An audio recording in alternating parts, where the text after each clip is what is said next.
While my wife and I have consistently played all of the Lego games that have allowed for co-op together split screen, this last generation brought another style to the table she was less familiar with.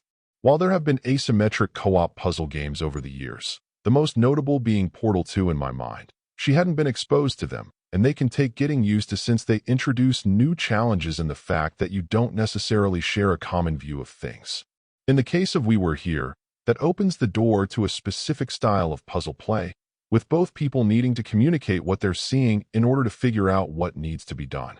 As we've seen with some other titles, this can sometimes be very frustrating, simply because if you're not cheating and looking at each other's screens, you really need to focus on clear and concise communication. In terms of how gameplay comes across, I'm sure it really makes for a snore, since you'll simply see people pausing or repeatedly running to the same spots repeatedly.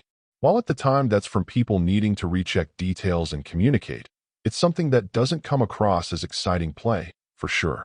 The thing is, especially when compared to some of the game's peers, we had some issues with this one.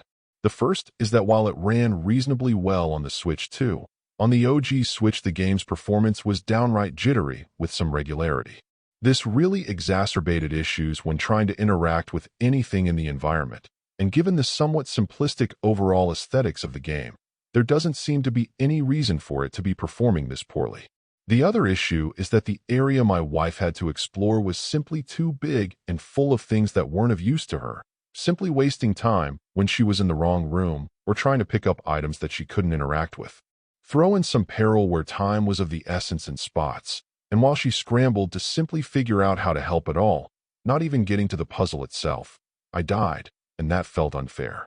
What then added insult to injury was making us go back multiple puzzles and starting again, particularly pointless since we already would know how to solve the same puzzles anyway, and again just wasting time on nothing of value.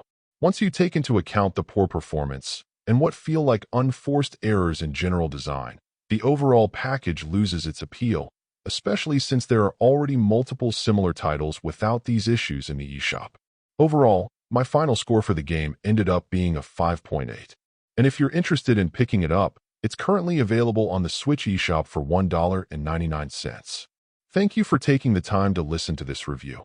And if you'd like more information or ideas of indie games worth checking out on the Switch or the Switch 2, be sure to click on the link provided in the description. Until next time.